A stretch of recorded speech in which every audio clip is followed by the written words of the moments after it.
All right. Are we live yet? Yeah, but the countdown didn't work, so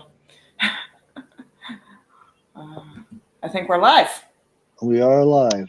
Okay. All right. Well, don't worry about the countdown. We shortened it up, and we will get on with the show today.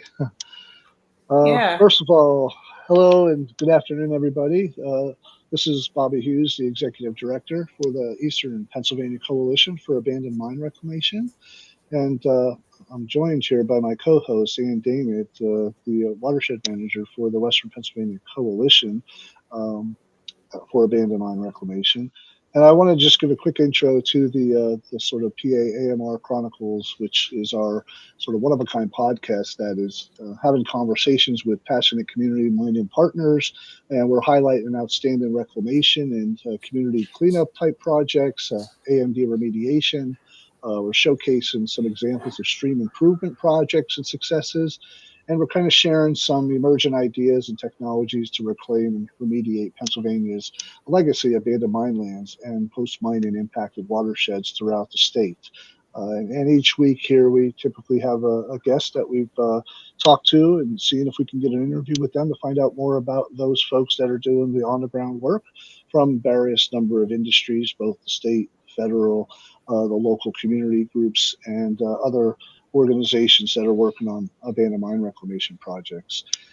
This week we were supposed to have Mr. Tom Clark from Klienfelder, and he called us the other evening and let us know that he sort of fell ill and was bitten by a tick and wasn't feeling very well and had the fever and chills. So while we encouraged him to try and take the call from his bedside, we were like, let's just postpone it here.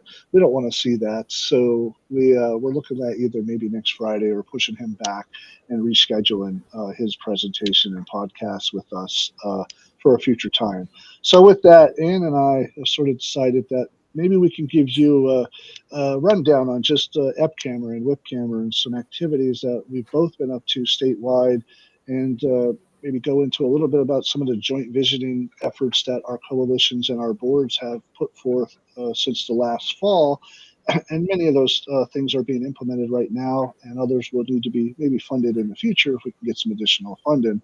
But we're going to talk about some of the things that we're up to, a little bit of background on Ann and myself, back and forth here, and then we'll talk about some projects that are going on across the state, both in the western region and here in eastern and north central PA. So while we don't have a backup, we are the backup. So we will do this on the fly, and I think it'll be just fine. And then you can all get a better feel for the organizations here that are working for you, working for our communities in the coal fields throughout Pennsylvania, and just seeing some really good bright spots and highlights of things to come, and a little bit of recap on some of the things that we've been doing over the last 6 months to a year.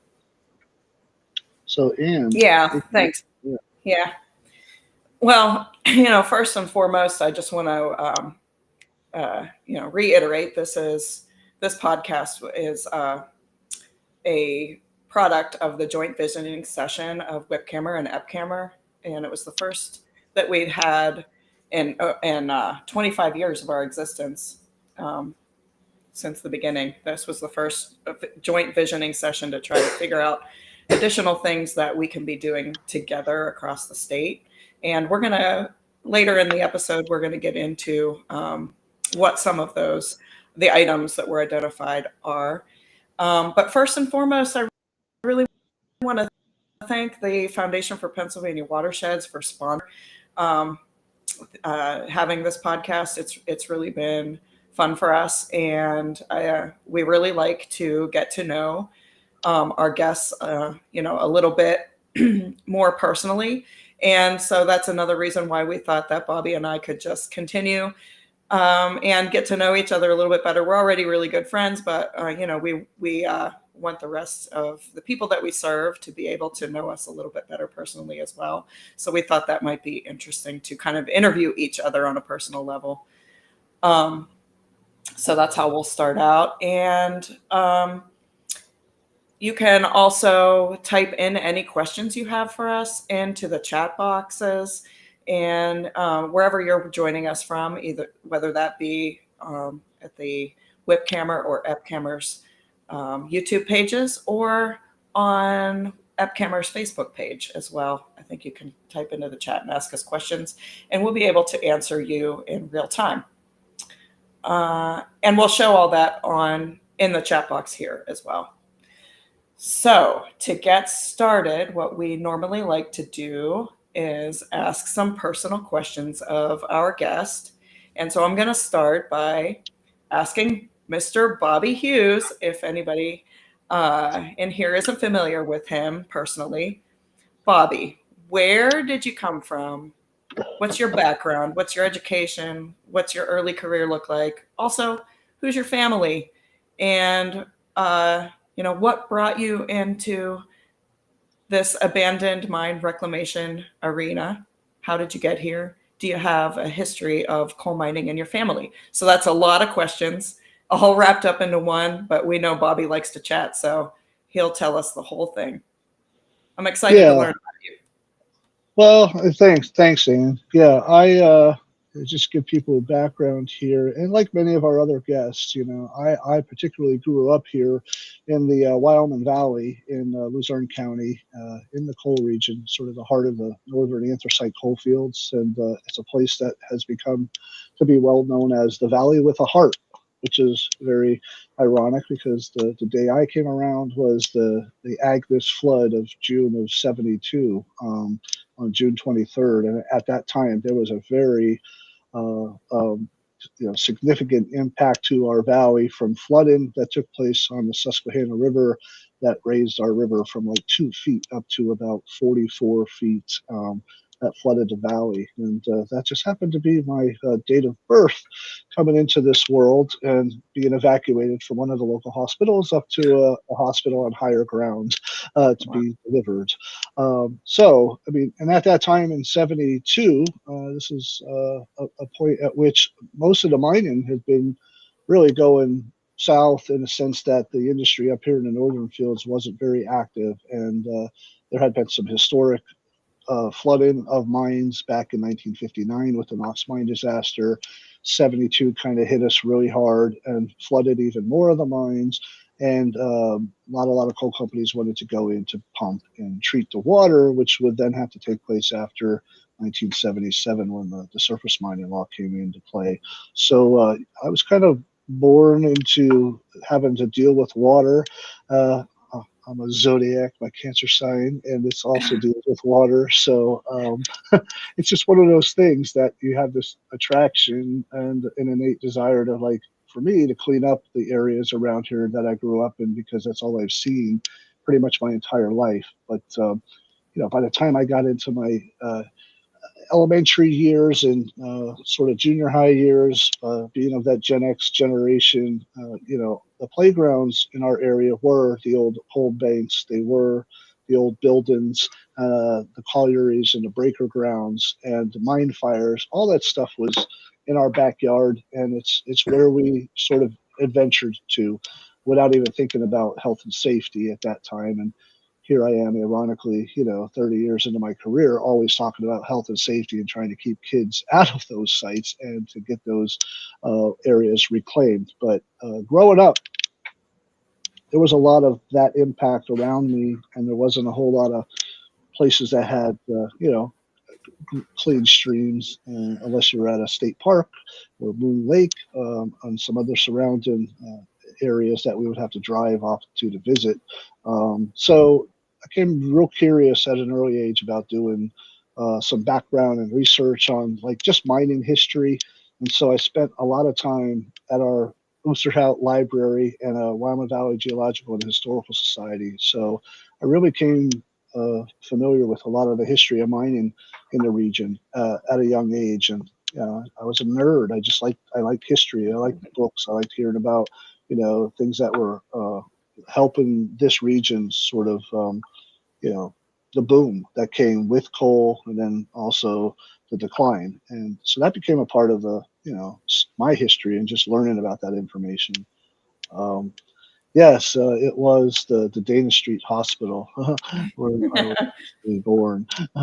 Most kids that were born that day around the flood, you were born either at the Misericordia University, or which I think was College Misericordia at the time, on the west side of the Wyoming Valley in the back mountain, or you were born, at General Hospital in Wilkes-Barre, and then you had to be evacuated since it was under about 17 feet of water up to the Dana Street Hospital in the Heights, which is on much higher ground. So that's where I was sort of being able to come into existence here and do this kind of work as I got older. I went to Penn State. I went to college, first one in my family to sort of graduate from college, and on a full scholarship. I lived in the Oakhammer Terrace for most of my life, which is a low-income housing project in the city of Wilkes-Barre, now known as the Boulevard Townhomes.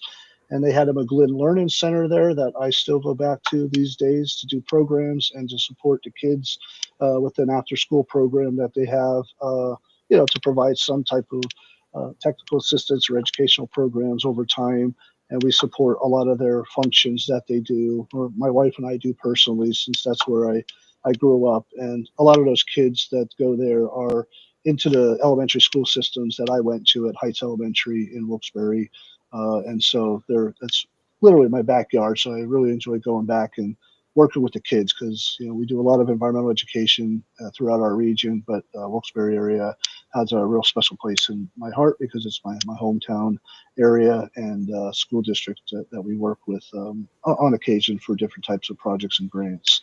So going to Penn State, I just did a lot of work on interning through the state. I worked with the Bureau of Abandoned Mine Reclamation here in Wilkes-Barre back in the early 90s. And later went to the district mining office, which was in Hawk Run, which Tom Clark and others at Klienfelder are working on a project right there in my old stomping grounds where the former district mining office was, that's now in Moshannon, to look at treating and evaluate the discharges down there at the Acme discharges in that watershed. So kind of comes full circle. I kind of got out of school pretty early because of the internships I did with the state. I was 3.5 years, and Wow. I had graduated because of enough credits through the internships and my coursework that I was doing a lot of mine work in terms of water quality monitoring. I was doing borehole monitoring, taking gas readings from places like Centralia in the mid 90s to evaluate gases in the homes down at that area. And then later on, we came back to do a lot of cleanup efforts in Centralia to take away a lot of the trash and tires over a 10-year period that has made that place a lot cleaner than it was historically. And we got a lot of volunteers together to pull those types of cleanups off to be successful. But while working and interning with the state, I kind of gained a lot of information, a lot of knowledge on the background of both abandoned mines and active mining. From the Title IV, we call it, for the Abandoned Mine Lands program, and then also the Title V, which is the sort of regulatory and compliance environment of active mining and surface mining permits throughout the state. So yeah, got to work on both halves of the state in the anthracite region for my first 2 years, to a year and a half in western Pennsylvania, and knew a lot of the watersheds and a lot of folks at that time. But we're talking the mid 90s, and then kind of got myself into a position with the Pennsylvania Environmental Council right out of college in the Northeast office to be their program manager, and kind of promoted up to the assistant director, where I was asked to run a conference on abandoned mine reclamation in 1996 that could foster really the charter and development of EPCAMR. And we did that at Wilkes University at that time, and invited WIPCAMR out, and many former board members of WIPCAMR helped us get organized, including Mark Keelar, who was a very good friend and colleague of both of ours, and he helped us get off the ground, up and running, and so did many other former board members of WIPCAMR, to sort of set the stage for what would become both of our coalitions working on abandoned mine issues throughout Pennsylvania. So, I mean, that's it in a nutshell. There's a whole lot more I think that could be talked about, but I don't want to go on Yeah. too much there. Well, you're married to your high school sweetheart. That is true. My wife and I, we're going on 33 plus years. Been together since we were 16 and 18 years old of age, and we just been together a very long time and been through quite a bit. Yeah. And we have Beautiful three, children. Yeah. yeah, it's three wonderful children. My oldest son Dawson is up in New York and Upper East Side as an RN, engaged to be married to his fiancee Jennifer. We're waiting for that to happen.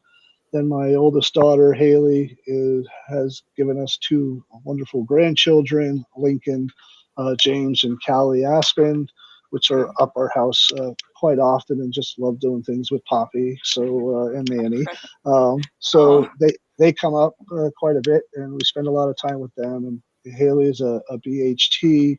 She works with special needs children and has got a education in early childhood education, and has even done some programs with me, environmental education programs that we were in the same trainings together, which was really fun when she was a little bit younger.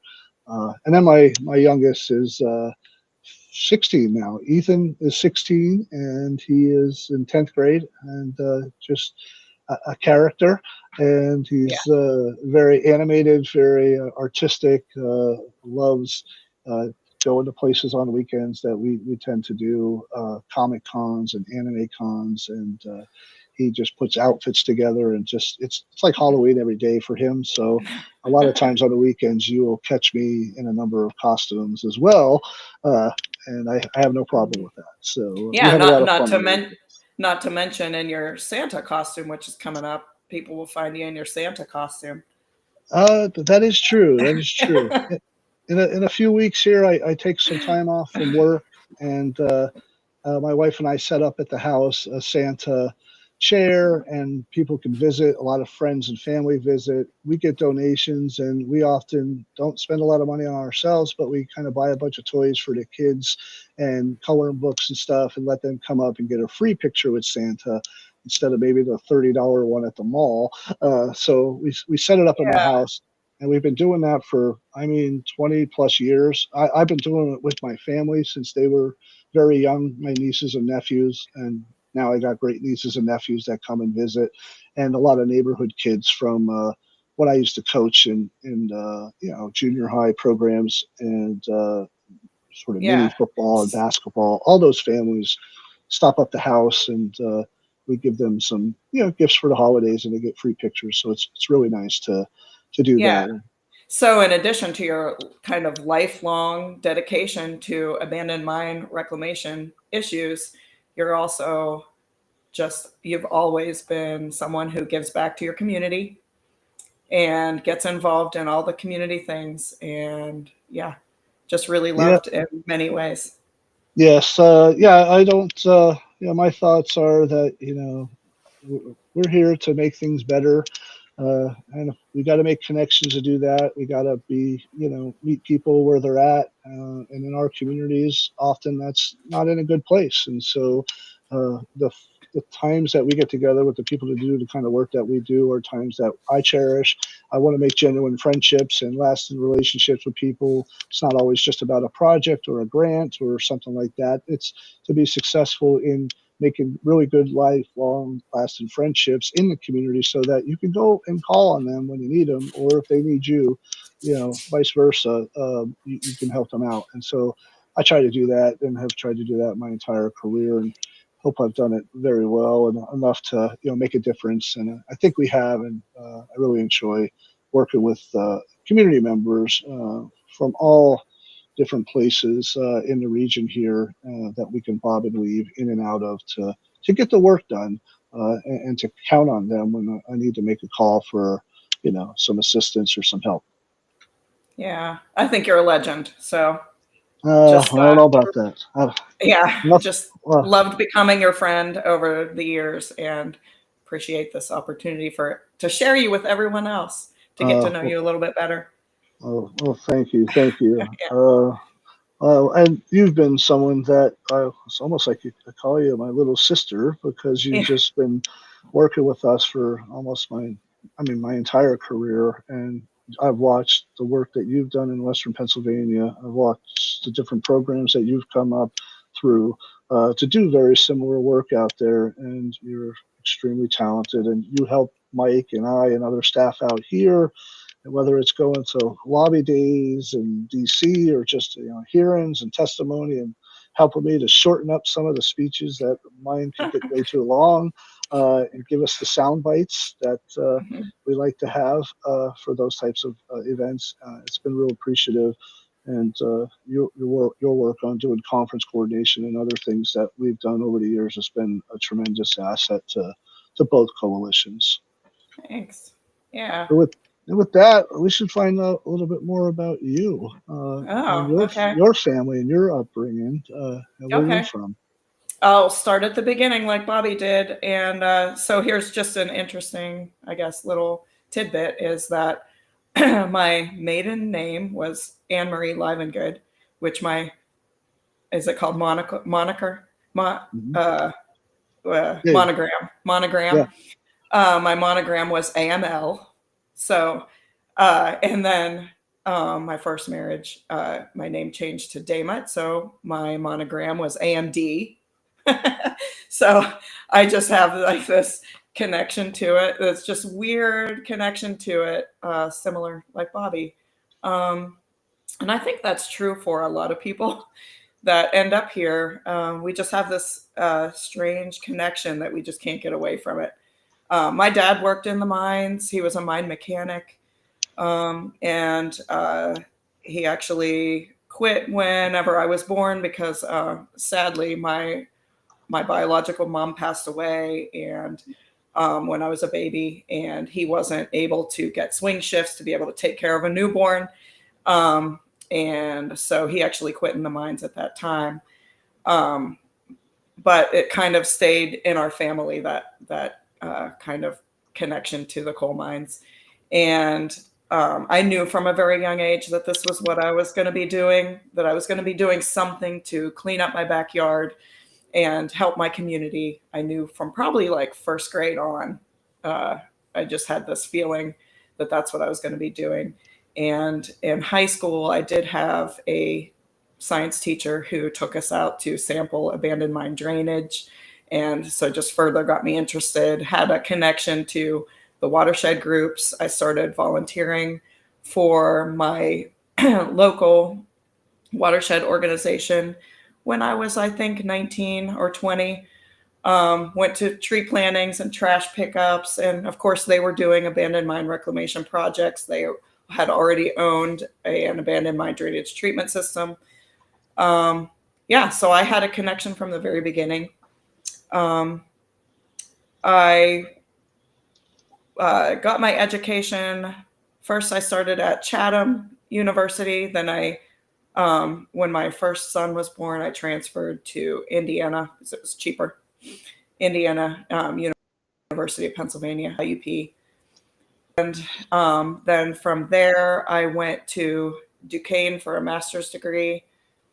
And then immediately upon graduating Duquesne, I became one of the first years of the OSM AmeriCorps Vista program, which was directed through TL and Comp. If you guys remember way back in those beginning days, I was one of the first years of that program, which, really just set it in stone that this was what I was going to be doing as a career.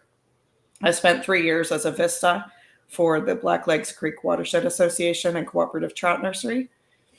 And they're known because they've really been movers and shakers throughout the years. They have spent millions of dollars on treatment systems, and they also operate a cooperative trout nursery that puts trout back into the stream that they've cleaned up. So, and then from there, I spent a couple years as a watershed specialist for Indiana County and a conservation district, and then came to Whipcammer, I believe, in 2010, and been there ever since. So 15 years with Whipcammer now. And that's kind of like the whole evolution there. And then family, I do have 4 kids. My oldest being 27, and my youngest is turning 2 next week. So I've got a whole range. I've got 2 adult children and 2 toddler age children. So that's been quite the interesting thing for me. Yeah, so I think that's probably it in a nutshell. Yeah, I think your kids are like the adopted Uncle Bobby, or Yeah, when I see them at different events that we're at together. So it's always yeah, great to see your kids, and I enjoyed coming out to your house for the Hoot and Annie we did the 1 year, and when Ethan hmm was much younger, and met Oh yeah, your daughter, and we cooked those pizzas in that outside oven. That was really really yeah, fun. that was It's fun. it's good to know them then, and now you look at them, it's like, where did the time go?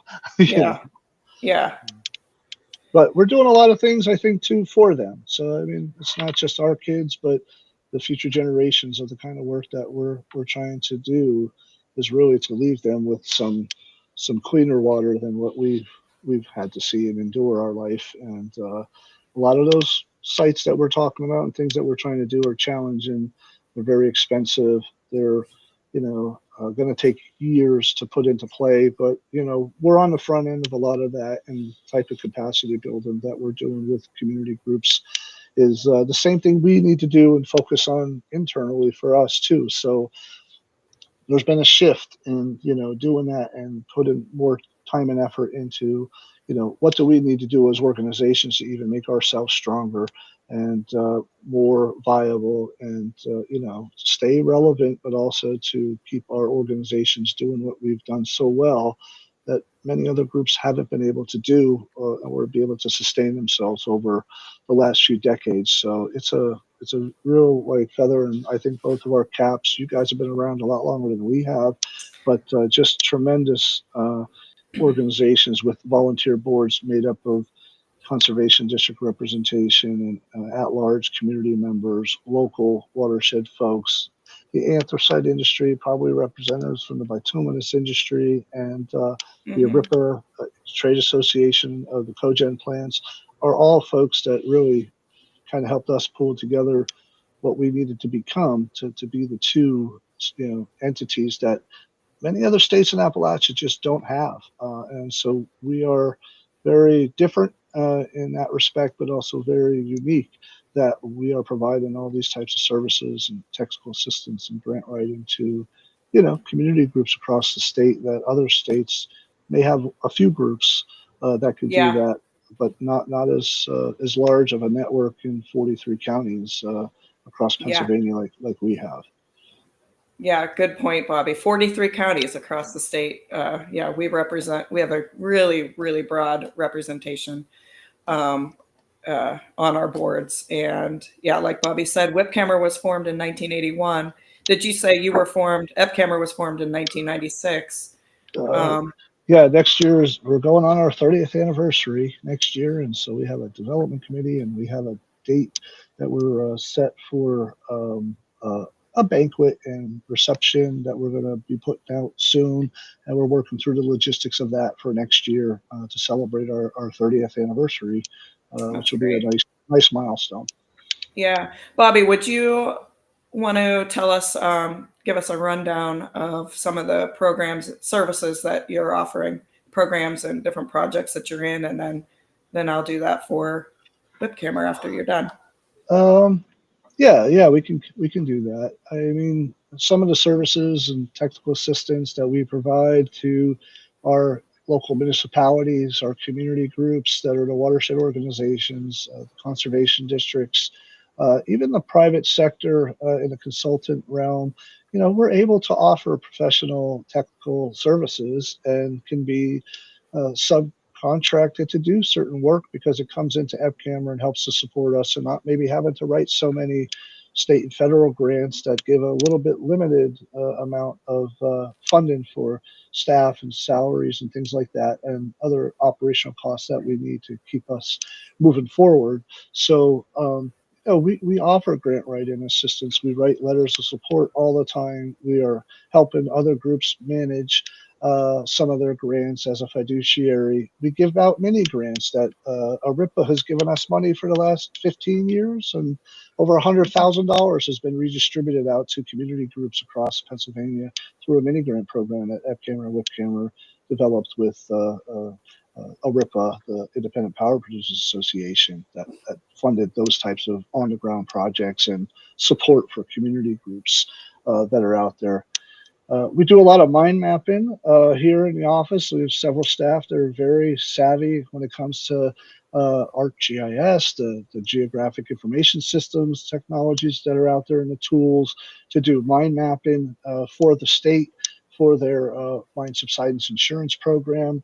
If you look on Penn State's Mind Map Atlas at I think it's mindmaps.psu.edu, you will probably find 20 to 30,000 plus mind maps that our staff have put in, along with other colleges and universities that are a part of a program to really get any kind of available historic underground and surface mind map into a digital collection. And we've been doing that for probably 12 years or more here.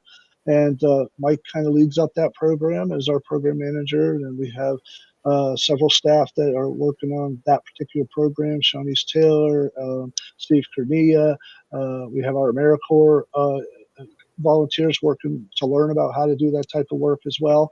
And that can be found in that Mind Map Atlas to allow people to get mine subsidence insurance if they qualified, and obviously let other businesses know about, maybe we should or shouldn't be building on here unless we do a little bit more due diligence and look through these maps. And we can provide those types of interpretations of both symbology and depths to water and how much volume of water might be underground in some of these mine pools. So a lot of mapping efforts are going on right now by EPCAMR, but Mike really takes the cake when it comes to putting that stuff together with his expertise in the mine mapping.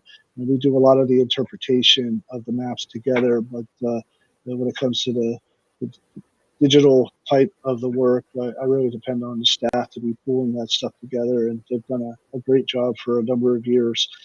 We have a part-time position that does a little bit of environmental education.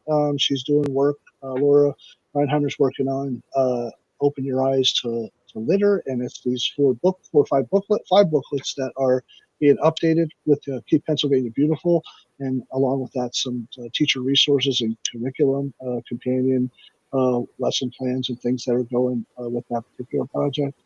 And we have Frank Syndico, who's also with us, that's doing a lot of sort of I call it mainframe, but framework analysis and communications and stuff around gathering data, demographics, social vulnerability, statistics, and things that we could use and other groups can use for their grants.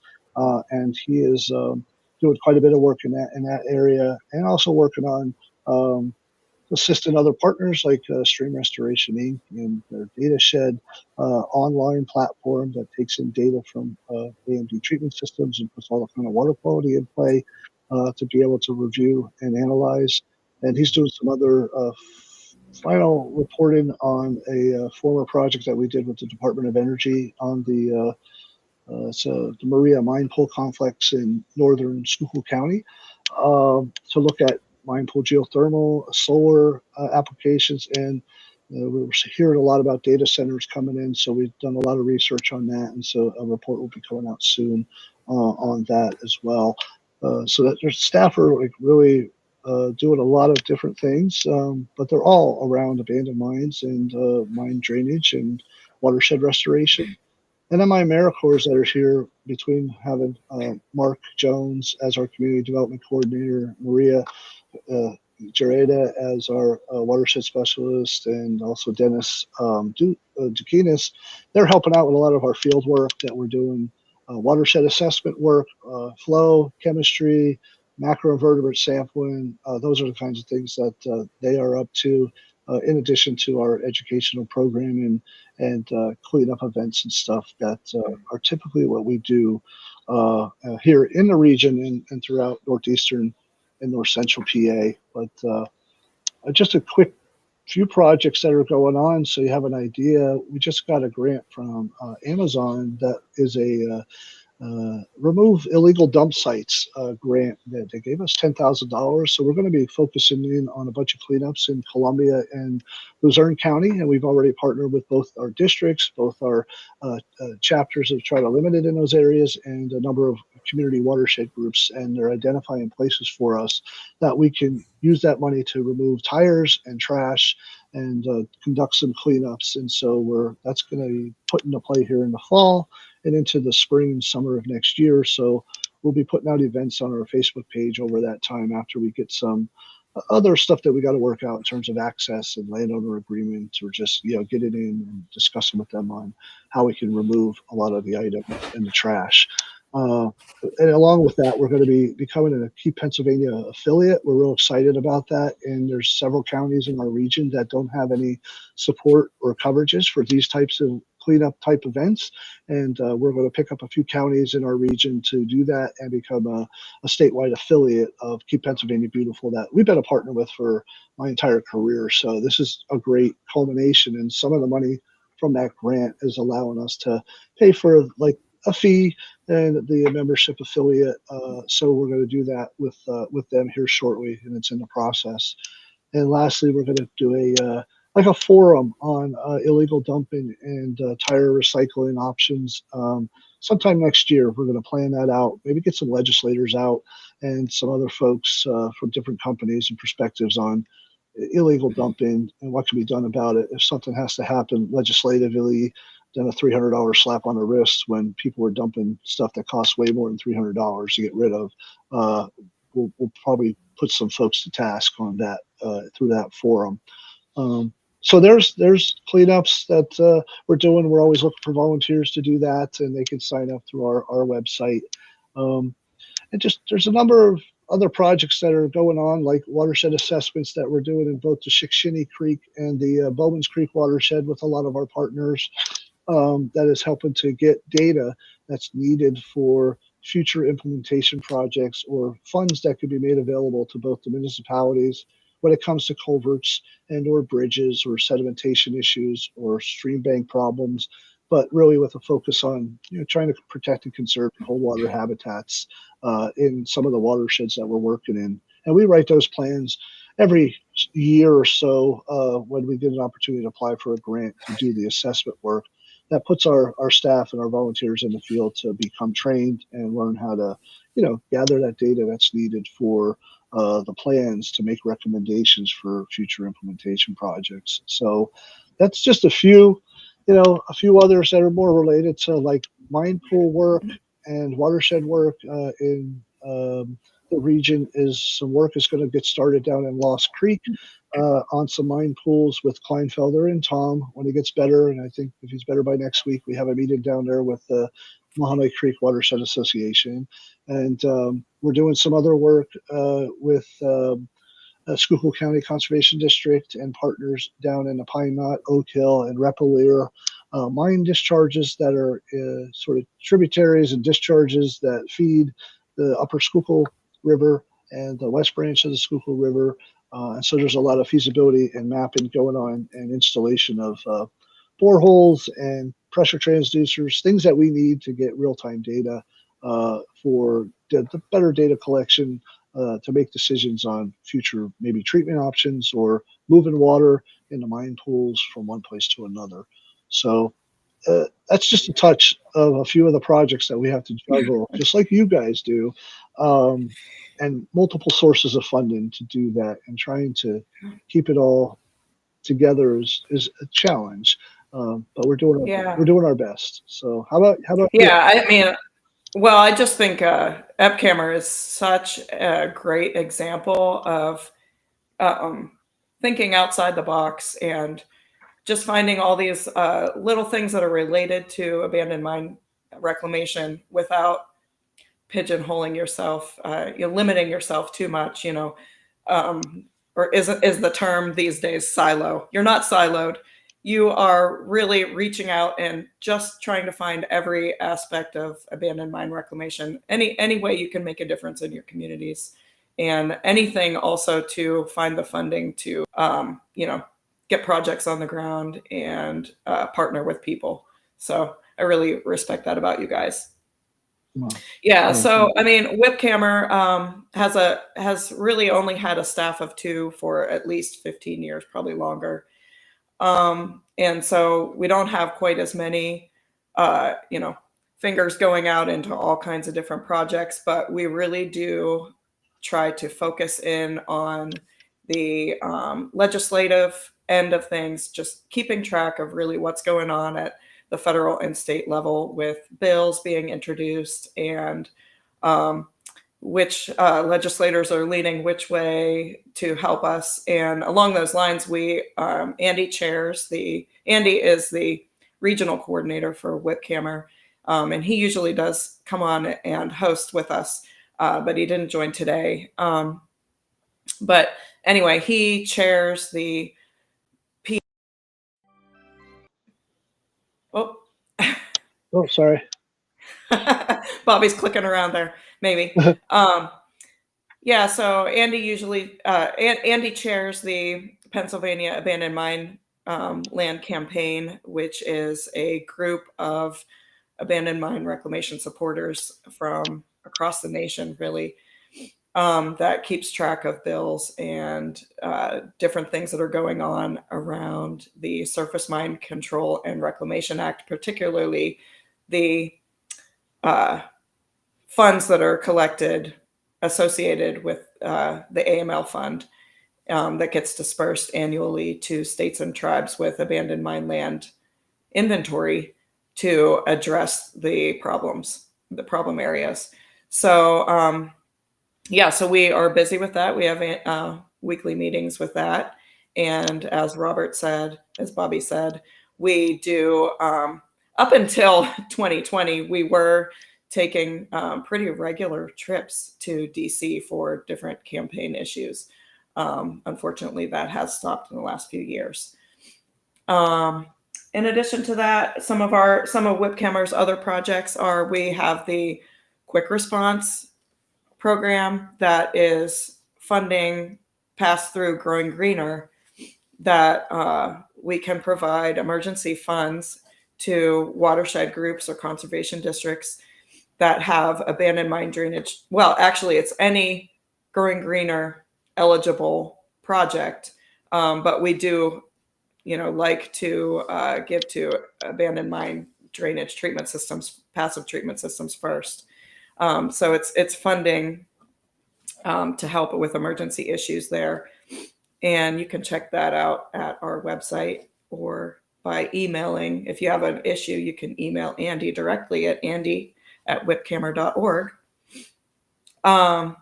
We also have several OSMRE, Office of Surface Mine Control and Reclamation and Enforcement. We have several of their Watershed Cooperative Agreement Program grants that we are helping to give a little bit extra funding to conservation districts. Typically are not eligible to receive those WCAP funds. So we sort of act as the pass-through to bring those funds to them and best $100,000 needed to get those treatment systems constructed. We have several of those going on right now. And then, as Bobby mentioned, we've got the ARIPA award that we do annually. And then, of course, one of our biggest programs every year is the Pennsylvania Abandoned Mine Reclamation Conference. And do we want to talk about the conference now, Bobby, or is that? We could do a quick recap on it if you'd want. Yeah, so this we just got done with it in October, middle of October. There we had October 14 through 16. We had I believe it was our 27th annual Abandoned Mine Reclamation Conference held at Toft Trees in outside of State College. And this year it was we had a tour on Tuesday the 14th. Followed by 2 full days of conference presentations, and really did have a lot of really interesting presentations this year. And where we had about 160 people attend, and about around 20 or so, 20 to 25 maybe, different exhibitors. A really fun cornhole tournament and banquet, and we present our annual Mayfly Award at our banquet. Just all kinds of really great stuff. We got good feedback this year too, in our survey evaluations, that this was really a great conference this year. And the food was good, and the hotel was nice. So Yeah, we lucked out, this year with the facility. We tried out a new facility here, and we kind of look to bump that conference around. And I think at our next meeting, we're probably going to have a discussion around that as to whether or not we want to, move it east or west, or just look at a different locations. Because sometimes when we do the tours, the tours kind of dictate where and how far we can go. And if we've already done them around the State College area, trying not to get an hour or further than an hour and a half away from where we're at is probably good in terms of our logistics. And so I think we have some options to present for next year, and trying to look at some other places and consider, what that might look like for next year. And so I think coming up in December, we'll be really discussing that, yeah, in much more detail. But yeah, yeah, I always enjoy the cornhole tournament. Obviously, being the first annual award recipient of that championship, yeah, and we got an anthracite piece of coal that was donated by Christy Swinney from Aripa, and you get to sign it every year.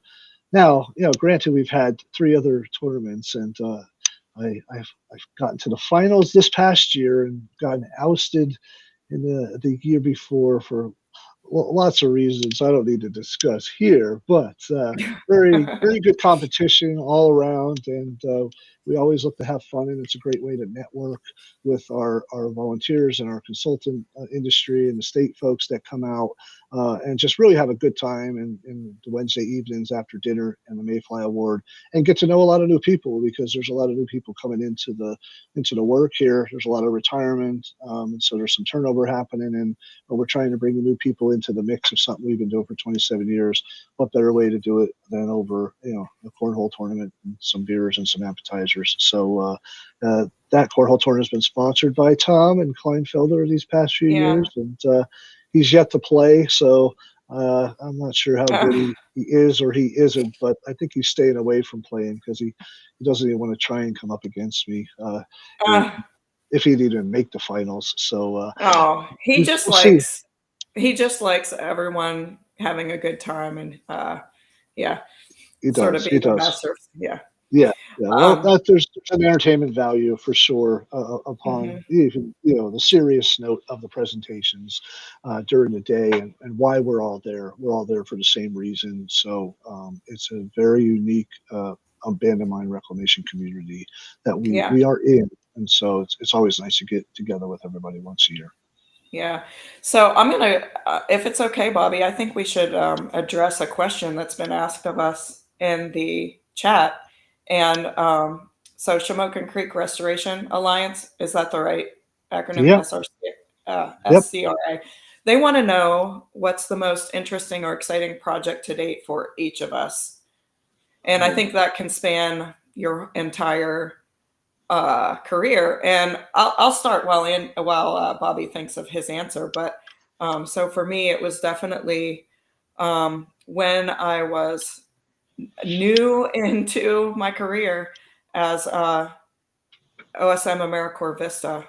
And if you're not familiar with the AmeriCorps Vistas, they are not there to do on the ground projects or manage things directly. They're there for capacity building and for really, building up the community and making the organization stronger is their purpose.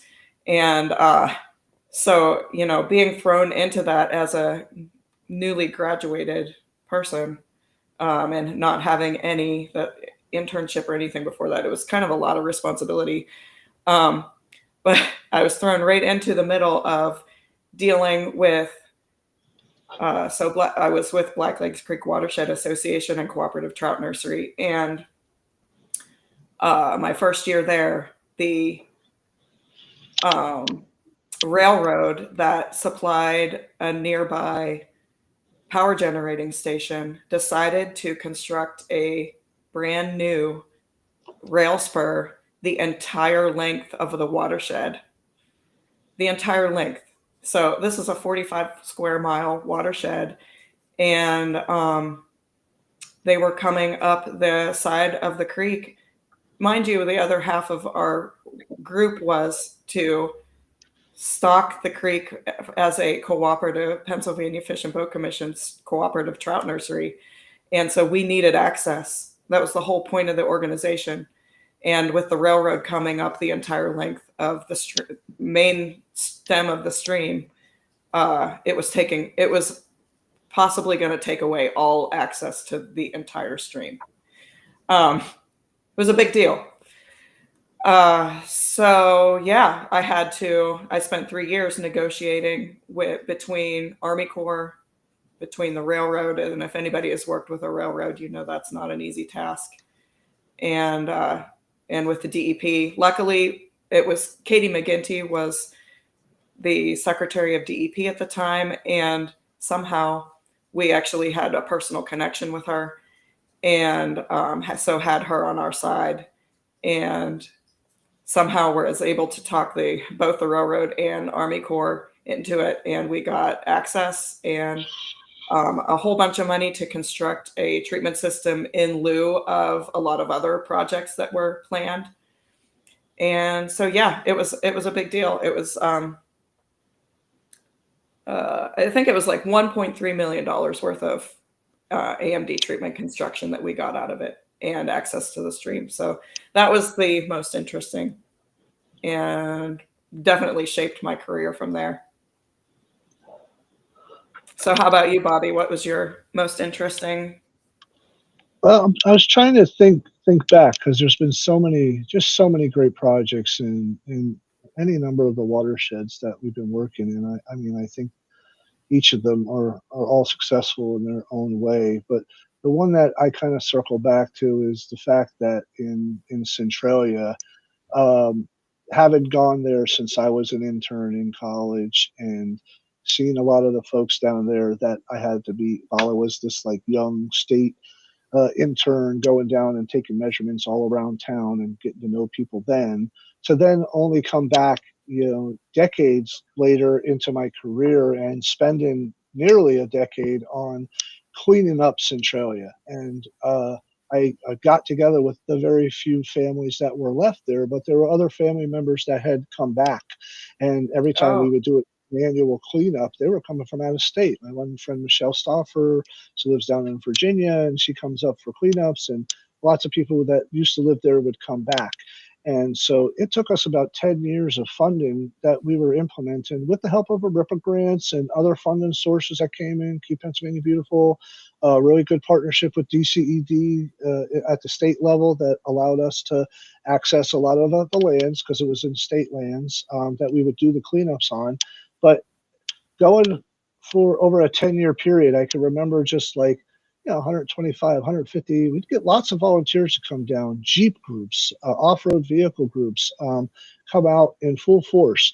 And we used to have lunch down there that was sponsored by different food vendors and food trucks, and or we'd get pizza from down in Mount Carmel and be donated. So everybody came through for us that we needed to come through.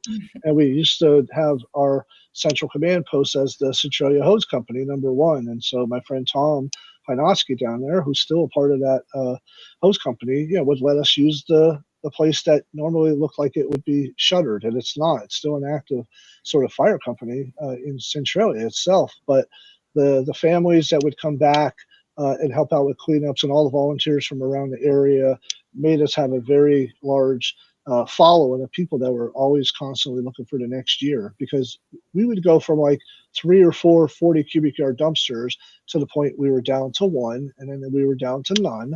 But we were taking out thousands of tires as well, and lots of spray cans down by the old graffiti highway before they covered it over. The one property owner covered it over because of a lot of injuries and other things that were happening during COVID that they just wanted to backfill it with dirt. So you didn't get as much attention as it used to get earlier. But in April 21, Laura Reinheimer, who was with us and working on a particular project with one of our funders from Inquiring Systems out in California, and the Mental Insight Foundation, they funded an effort for us to plant apple trees. We were done after 10 years with cleanups. Like, we didn't need to do any more cleanups. We're like, what are we going to do now? So let's do restoration. Let's do beautification. Let's plant some trees. When in that community, you always had heirloom apple trees and peach trees and stuff like that that were in the people's backyards anyway. So, between Laura and Shawnee's, we were doing testing of the soils, and stuff came back that we didn't need to add anything to the soils. And so we planted 150 apple trees that were like dwarf apple trees that started blooming and blossoming, some of them 4 months later, because they were like 6 foot, 7 foot tall to get start. So they were pretty large. And we put them in these grow boxes that we got through a grant that was like a biodegradable planter box that they could survive in. And we went to town on planting 150 trees and gave away another 150 to all the volunteers. And then every resident in Centralia that came out, I think there were 7 families, but 5 out of the 7 families participated, including Harold Mervine, who helped us dig the holes for the trees. And he's in his late 70s, early 80s right now, still living down there, and I talk to him every now and then. So that was like a culmination event that I've seen from being a very young, guy in my career field to then coming back with my staff and volunteers to clean up Centralia that nobody else would have done. And I think that was a big highlight so far in my career here in doing the work to help people out and to, really take these sites that are being they're not being cared for. They're not, people aren't caring about them, but every place that we go where there's a dump site is connected to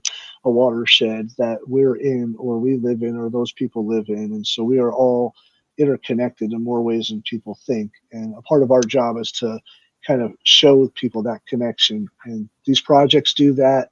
And then we can talk about other things that are going on downstream or in the mines in that area and what community efforts are going on so that we can reconnect people up with those local folks if they haven't heard of them. And that is a real benefit to the type of work that I think we do. Yeah. Yeah, that's a big highlight. Yeah. Well, we're coming up on an hour here. Let's talk briefly about our visioning session. Yeah. And then see if that leads us just a few highlights. So just kind of wrapping this all up. As you see, this whole podcast idea was really put forth through the joint visioning session that WIPCAMR and EPCAMR had a year ago now. It was towards the end of November of last year. Yep. And we came up with a number of things to do together to kind of further promote both of our missions across the state because, we're representing both the anthracite and bituminous coal regions, 43 different counties. And how can we better serve our constituents? So the first thing, this is the podcast, it was the first thing that we really decided to tackle. We're continuing to do advocacy and legislation and policy issues. We talked about that with our Pennsylvania Abandoned Mine Land campaign that we're both a part of. We both try to reach out and do social media and outreach type stuff. Bobby's in the newspaper all the time, if anybody didn't realize that already. And Bobby's posts on Facebook are legendary. He's always on Facebook. Yeah. And WIPCAMR has the abandoned mine land posts that we send out occasionally with the most important things we can kind of muster up there. We're both providing technical assistance and doing all kinds of operations and outreach to directly to our conservation districts and watershed groups, and helping with administration and organizational capacity needs. We're both trying to do different types of pass-through grants and projects directly with our organizations that we're serving. And lastly, we're both an AMD hub and clearinghouse.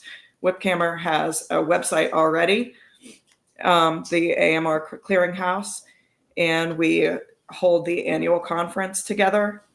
And Epcammer just recently got a grant to do an online forum, like a Reddit type forum. Correct, Bobby? You want to tell a little bit about that program?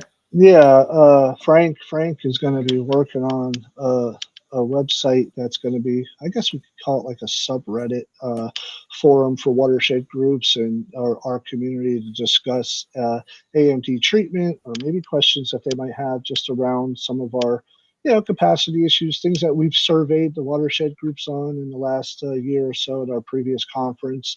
Statewide with Power and the Pennsylvania Environmental Council and the Pennsylvania Organization for Watersheds and Rivers. So I think a lot of the AML Connect is going to be it's going to be up and running soon here. And Frank has been working behind the scenes on doing that and going to be providing an update to Deb Nardone for the Foundation for PA Watersheds that's supported that effort, and his work in doing that is something that we will see coming out shortly here. So stay tuned for that. And that'll be something I think our entire community can kind of get in on and answer questions or ask questions, and have other people from across the state just chime in and chip in with their experiences so that we're not reinventing the wheel. Yeah. And so that kind of brings us to the end of our show here, but we do like to end our shows on a sort of words of advice from our guests. And so I think how we'll do that is I'll note that this year's conference, our theme was From to the Future. And we held a fireside chat that showcased experts or representatives from an array of different watershed organizations with different capacities, and kind of just led them through a panel discussion on where they're at and advice and ways to build capacity, as we kind of just talked through that theme of from our roots to the future. Where did we come from, and where are we going? And so I guess kind of in light of that, and ending here on what are some words of wisdom that each Bobby and I have for our watershed groups out there. And Bobby, do you want to go first, Bobby, or do you want me to go first? You could go. Okay. So we did discuss this ahead of time, so I did have a moment to think about it. And I think really what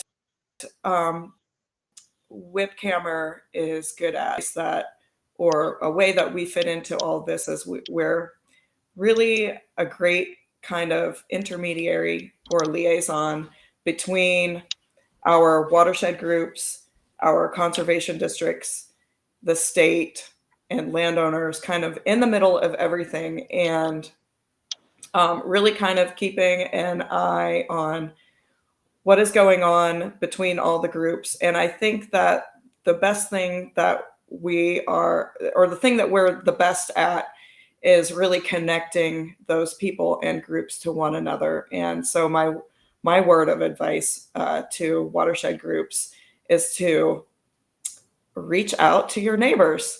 Don't think that you can or you need to be able to manage or do all types of a project on your own. Not everybody can be an expert at everything. And, your watershed group might be good at building volunteers, but maybe doesn't have the connections to funders or something, similar to that. So I would say my advice is to reach out to your neighbors, call Whipcammer, and we'll connect you to your neighbors if you don't know them. And, don't be afraid to ask for help. So that's what we're here for. How about you, Bobby? Yep, that's some good advice, Ann. I think one of the things I think EPCAMR does very well is kind of connect within the community with our volunteers, basically, because they're the ones that are really helping us make a lot of the projects successful. So we put a call out for them. Some of them have areas of expertise that we're looking for, and we're welcome, those people that can provide us with some type of services or would want to join us in doing the work. And I've often said this, that in all of the projects that we do, particularly when we do like tire cleanups and trash cleanups or roadside stream cleanups or tree plantings, we make our best friends with the volunteers that are at those events. And you wonder, like, why is there 100 people at a trash cleanup talking like it's like they're having the best time of their life? Because really we're there for a good reason, and we're all there for the same reason, and that's to improve the environment, to clean up our land and our waterways and our legacy mine sites, because they're living in those same conditions. So there's a connection there that we all have, and so that is something that really allows us to become even better friends and greater partners. And yes, we can provide some technical assistance and offer some educational programming and watershed type tours and things like that that add to the work that we do. But at the heart of the matter, we're your folks that just live in the same watersheds that are impacted with the same problems, and we're trying to do our best through our nonprofit organizations to bring it home, to kind of clean up that water and also restore some of these old fisheries that are disconnected right now from places that they should be connected and historically were. So, bringing trout back to some of these watersheds is pretty important to many people, and that's a good sign of clean water, like the canary in the coal mine. So doing that kind of work is very beneficial, and the more volunteers we have out to do that kind of work and just be alongside of us for the ride and for the work that's being done, it'll make you feel a lot better knowing that you contributed to work in your own backyard. So, join us anytime, and we welcome it, and would hope that we would see you out at some of our events and programs. Yeah, thank you. It's really nice. Yeah, it's all about partnerships. Yep.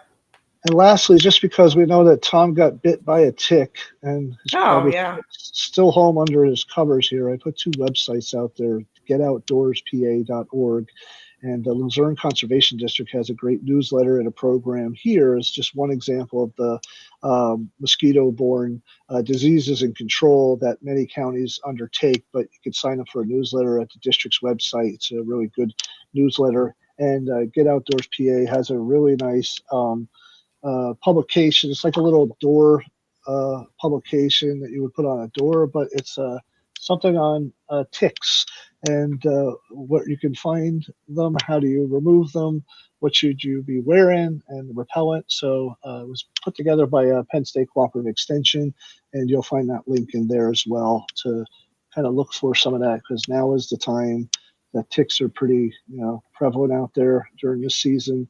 And if you're doing any field work, you want to take precautions. So I just throw some words of advice out there for those of us that are working in the field. Oh, thank you, Bobby. That's so for sure. So yeah, we're just gonna take this time to thank the Foundation for Pennsylvania Watersheds once again for sponsoring our podcast. We do have sponsorship of individual episodes remaining, and you can go, Bobby, if you put the link in there, you can go to the EPCAMR store to reserve your spot as a sponsor for an individual episode, and we can show a commercial, or I see someone on there asked about becoming a guest on the show, and you can pay for that. We'll allow you. you want to get a sponsorship, you can actually buy yourself a whole episode, and we'll have you on there to talk. So, All right. I am yeah, looking for we'd that. love to I'm have looking you. for that link. Okay. I Yeah, have the link here. it's in your Epcammer store. Yeah. Yep, I'm there now. So, yeah, we've got some interesting guests lined up. We're not sure exactly yet when Tom Clark's going to get back feeling well and be able to join us. It might be next week. It might be next month. I don't know. So stay tuned to find out that. But for sure, our next set in stone episode will be Friday, December 5th at 12 noon. We're not sure. We think that Don Kane. Yeah, Don Kane Yeah. Jr. from the Huber Breaker Preservation Society, another group here locally that's doing a lot of cultural and historic preservation of our anthracite history, right here in our backyard in Ashley, PA. Right next to our office is a very nice park that's been worked on by the Huber Breaker folks, and even Epcammer and Earth Conservancy here, where we're co-located, has done a lot for preserving the anthracite history of the region. So I'm sure Donnie's going to be talking a lot about that in December, and we welcome him to the show. Yeah. All right. I think that's it. Thank you, everyone, so much for joining us, and we'll see you again. Have a great